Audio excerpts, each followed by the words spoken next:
É comum a gente sonhar, eu sei, quando vem o entardecer,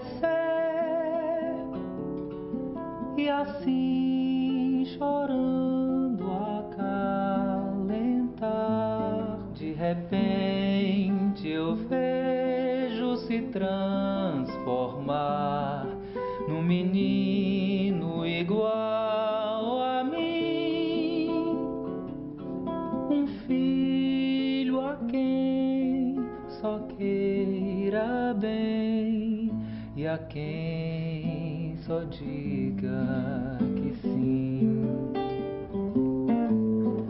Dorme, menino levado, dorme que a vida já vem. Teu pai tá muito cansado de tanta dor que ele tem. Quando a vida enfim me quiser levar pelo tanto que me deu, e ouvi-lhe a voz a me embalar num acalanto de adeus. Dorme, meu pai, sem cuidado, teu filho sonha acordado com o filho que ele quer ter.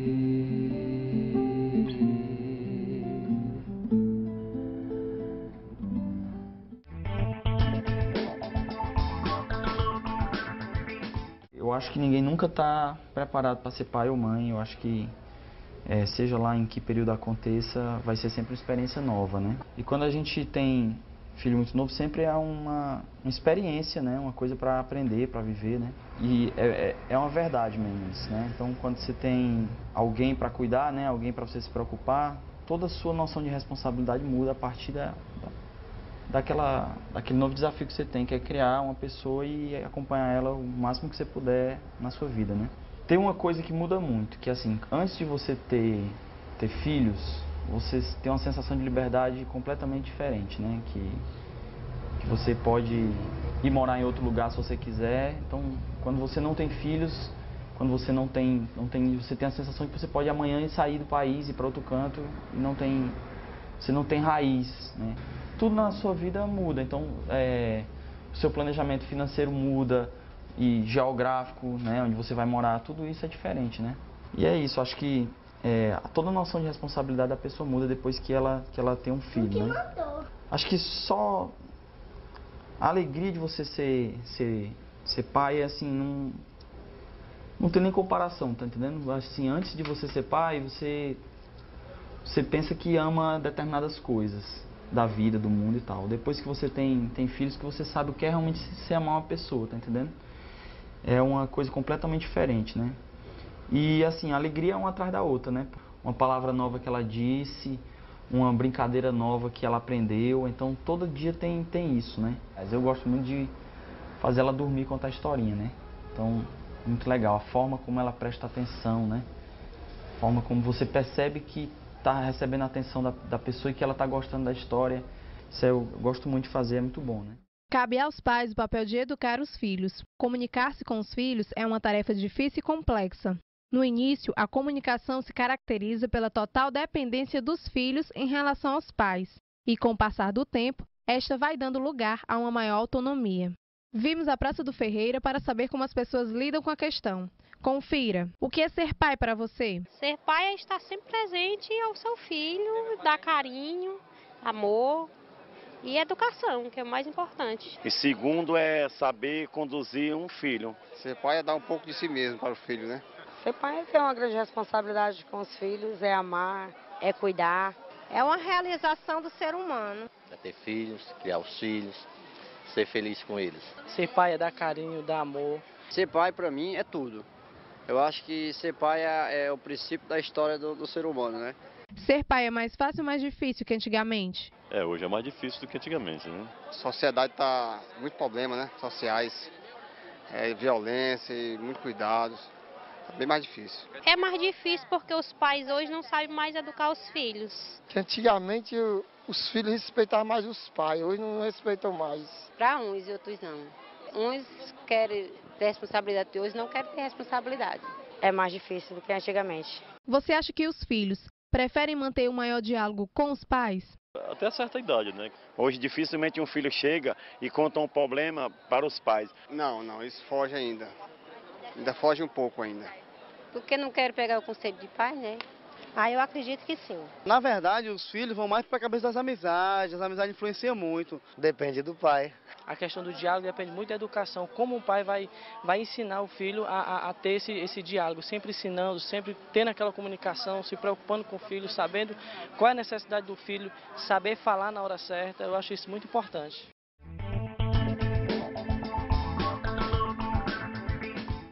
Bem, existem diversas formas ou diversos caminhos para estar se discutindo questões relativas à paternidade. E passou a ser do interesse de diversas áreas das ciências humanas, como a sociologia, a psicologia e a antropologia, e também a história, né? Começam a discutir a paternidade enquanto um fenômeno social e não meramente biológico e naturalista. A paternidade não deixa de ser uma questão jurídica, a paternidade não deixa de ser uma questão psicológica, sociológica, antropológica. Então, abordar o tema paternidade implica você exercitar inúmeros olhares sobre esse tema, né? Então, a paternidade deve ser entendida como um fenômeno biopsicossocial. Evidentemente, falar da questão da paternidade implica você abordar as diferenças sexuais e também implica você abordar os papéis que são socialmente construídos para os gêneros, né?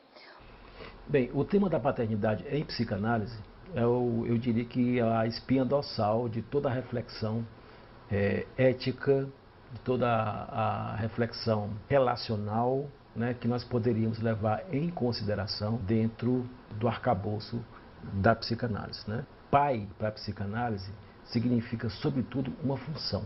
E uma função importantíssima. Então, os estudos de masculinidade, o forte deles, eles começam juntamente com os estudos sobre masculinidade e gênero, a partir aí dos anos 80, principalmente anos 90, e de lá para cá a produção acadêmica e também as discussões feitas pelas agências internacionais e pelas ONGs têm crescido bastante nesse campo.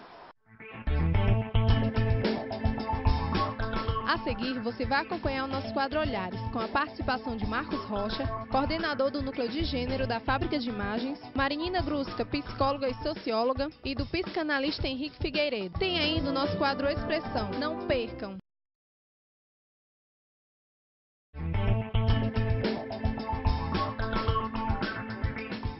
Bem, se nós formos resgatar, né, quando na história da humanidade aparece essa referência à paternidade, né, ou a uma função paterna, né, a gente se perde no tempo, né?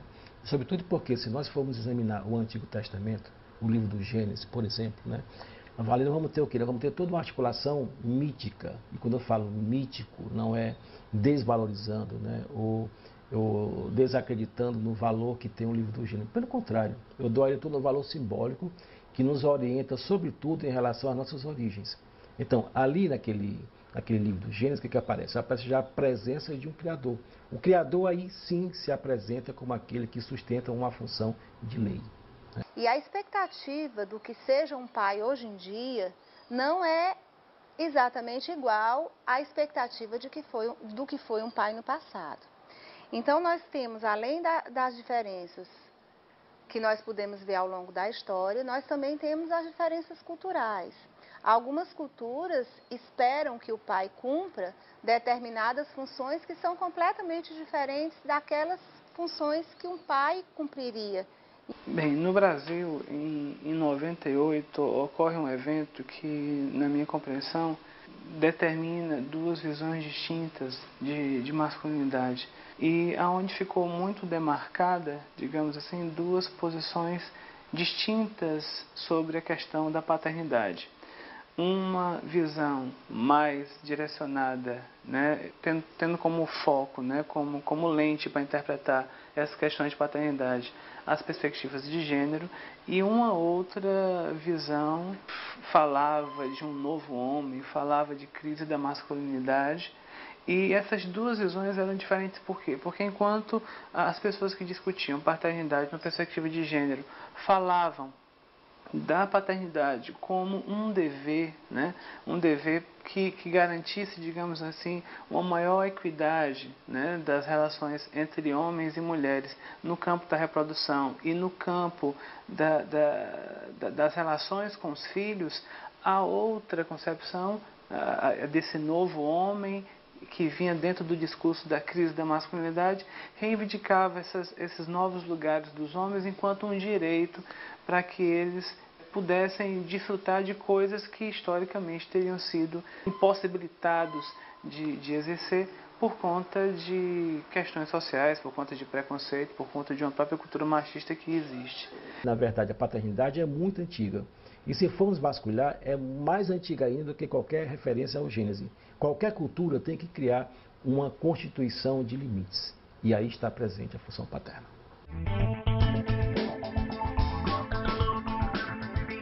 Minhas referências à própria criação, né, que a gente acaba sempre reproduzindo muito da nossa criação, né? A gente muda alguma coisa, mas a gente cria os filhos sempre muito parecido com o que a gente foi criado, né? Então, se eu vejo que ela está ficando muito egoísta, que as coisas tudo para ela, eu tento fazer ela compartilhar, né? Então, se eu vejo que ela está ficando um pouco preguiçosa, eu tento animar ela. Então, esses dias a gente estava até conversando sobre isso aqui em casa, né? Então, acho que não tenho muitas referências, assim, tem um do meu pai, da minha mãe que me criaram, né? Apenas isso, né? A sociedade, ela quer impor um papel para a mãe e um papel para o pai, né? E que na prática acaba que todos os dois são responsáveis por tudo, né? Então, assim, eu acho que não tem esse papel da mãe e esse papel do pai. Eu acho que os dois são responsáveis pela criação, né? No caso, hoje eu estou separado, né? Então eu fico com ela nos fins de semana. E nos fins de semana eu sou pai e mãe dela. E durante a semana a mãe dela é pai e mãe dela, né? Então a gente tem que assumir as duas coisas. E os avós, né, são muito importantes. Quando a gente é muito jovem e trabalha, tem muita dificuldade para criar os filhos, assim, de tempo, né? Então as pessoas que ajudam são muito importantes, né? Os avós, os tios e tias da criança, né? Então, e é muito valioso ter isso, né? Acho que ninguém consegue criar uma criança sozinho, né? Todo mundo precisa de ajuda, né? E a Milena aqui é a minha fofinha, né? É a fofinha do papai e ela é linda e é uma alegria. E eu amo muito ela é a pessoa que eu mais amo nesse mundo todo. E eu conto pra ela a historinha do pandão, que foi eu que inventei, a historinha das formiguinhas, né? Oi. Historinha de peixinho. A história do cruel, não é? Tinha um cruel que era um tubarão que comia os outros tubarãozinhos. Mas eu conto pra ela muita história de floresta, né? Muita coisa que acontece na floresta e no fundo do mar. Ele ainda comprou um DVD que eu já assisti em cinema. A gente tem muito essa coisa de assistir filme, né? Então, eu já assisti Nemo mais de 20 vezes, Madagascar eu assisti 17 vezes, A Era do Gelo eu assisti umas 10 e por aí vai, né? Então, todo fim de semana a gente passeia, assiste os filmes, pinta e brinca um pouco, né? Então, essa é a rotina da gente.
próximo bloco você vai acompanhar a última parte do depoimento de Afonso Silva. A Milena é a fofucha, né, do papai. Gosto demais. O nosso quadro Olhar da Mídia, com a participação do jornalista Ivan Maurício Monteiro. A mídia marginaliza a questão da paternidade. E nossas dicas de hoje.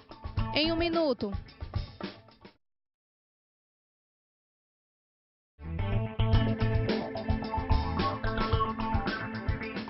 Hoje em dia, até por conta das transformações da nossa sociedade, da saída da mulher para o mercado de trabalho e da conquista de novos espaços públicos pela mulher, essas relações de gênero têm mudado, né? E o pai é chamado a desempenhar funções que tradicionalmente não eram desempenhadas por ele, como, por exemplo, a função de cuidado dos filhos, de uma atenção. Agora, é claro que, nesse sentido, parece que o pai tem tido dificuldades de se acomodar a essas novas demandas, né? Então, assim, um aspecto fundamental para a gente estar discutindo paternidade é estar relacionando com duas instâncias, na minha concepção. Está relacionando com a questão do gênero e está relacionando com a questão da reprodução e também com a questão da sexualidade. Então, esses elementos, eles acabam definindo, digamos assim, que visão é que a gente tem de paternidade. Uma paternidade mais naturalista, né? Uma paternidade que coloca o homem apenas no campo de ser o provedor da casa, né? E as relações com os filhos serem apenas uma relação muito mais mecânica, muito mais de assistência financeira do que afetiva, do que presença, esse tipo de coisa.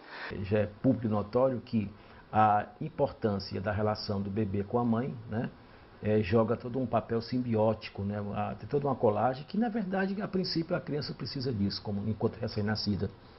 Entretanto, a partir de um certo tempo é preciso que essa colagem, pouco a pouco, ela vá se distanciando. E é exatamente no momento desse distanciamento onde entra a importância da função paterna, né? Para isso ser mais legível para nós, é importante saber que tem uma figura também muito destacável nessa relação da função paterna, e que na verdade vai constituir também a função paterna, que é simplesmente o papel da maternidade. Os homens começam a se questionar sobre a questão da paternidade a partir do momento que os locais e os lugares que eles ocupavam enquanto gênero masculino começam a ser questionados. Há uma grande cobrança para que os pais participem mais da educação dos filhos, que sejam mais carinhosos e presentes de modo mais amplo. Se no passado o cuidar da educação dos filhos eram vistos socialmente como responsabilidade das mães, cada vez mais esse quadro tem mudado, apontando para a disseminação de esquemas de responsabilidade compartilhada pelos filhos, entre pais e mães. Mesmo com os avanços, não são poucos os homens e homens pais que acham que ser um bom pai significa simplesmente trazer um salário adequado para casa e não deixar nada faltar do que o dinheiro seja capaz de comprar aos filhos. A distância, o mutismo e um certo déficit de experiências afetivas mais fortes e prazerosas entre pais e filhos instalam nos seios dessas relações dor e sofrimento, que só podem ser dissolvidos mediante o desencadeamento de um processo de reflexão-ação que reposicione as performances paternas a partir de uma lógica de equidade de gênero e de respeito às diferenças geracionais.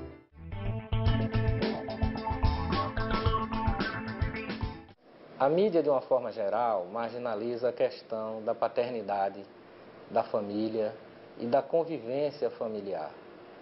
Prefere atuar na outra ponta da linha, que é o efeito da falta de convivência familiar, que é a violência. E atua mais sobre o lado sensacionalista da violência, não aprofundando as raízes de onde nasce o problema da violência, que está exatamente na família. De forma geral, a imprensa brasileira, ela negligencia os temas fundamentais do país. Entre eles, a família, a convivência entre os seres humanos. Por incrível que pareça, quem tem melhor contribuído para a discussão dessa questão da família tem sido as novelas de televisão.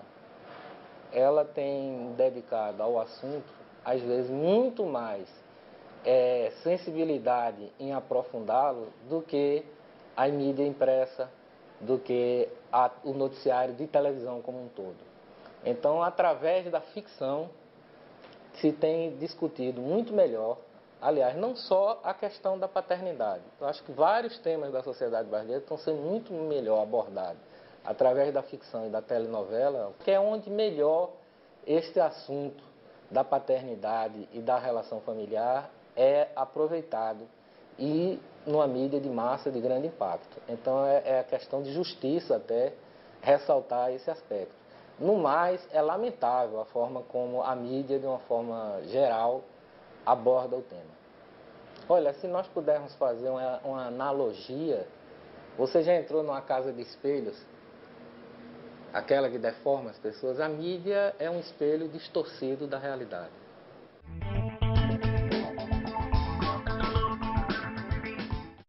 Eu acho que a sociedade, ela reforça uma ideia de pai que é aquele cara que é o responsável de dar o dinheiro para sustentar a casa, né?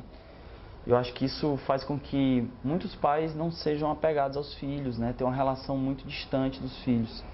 E pela sociedade parece que a mãe é quem tem que ter uma relação carinhosa com os filhos e tudo mais. E eu acho isso um absurdo, né? Acho que é muito importante essa relação próxima que os pais tenham com os filhos em toda a criação, né?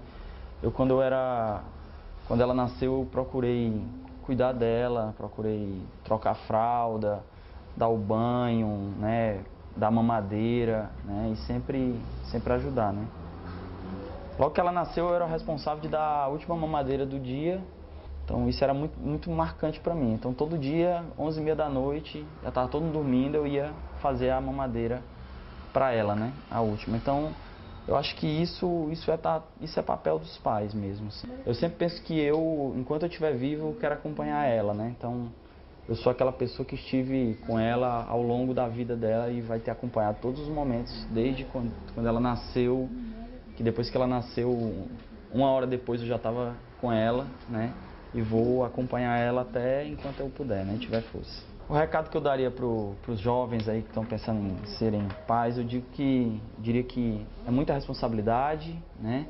Você tem que se programar, tem que se planejar para isso. Agora é muito valioso isso. É um esforço que vale a pena e que é muito bom. E é uma coisa que, além da gente fazer para os filhos, a gente faz pela gente também, né? A Milena é a fofucha, né, do papai. Gosto demais. Porque ele é meu pai. Não, acho que pais têm que dividir responsabilidades e cumprir sua missão, né? O seu papel. A nossa dica de hoje é o filme Uma Lição de Amor, com direção de Jesse Nilsson. Sam Dawson é um homem com deficiência mental que cria sua filha Lucy com a ajuda de seus amigos. Porém, quando Lucy completa 7 anos e começa a ultrapassar a intelectualidade do pai, o serviço social intervém separando-os. Com a ajuda de uma advogada, Sam decide enfrentar o sistema mesmo com poucas chances de vencer. Você pode encontrar o filme na Distrivídeo. A nossa segunda dica é o site www.papai.org.br. O Instituto Papai é uma organização não governamental, cujo objetivo é promover a desconstrução do machismo e a revisão dos sentidos de masculinidade e dos processos de socialização masculina em nossa sociedade. O portal oferece informações sobre temas relativos à saúde, sexualidade e reprodução, a partir do enfoque feminista e de gênero.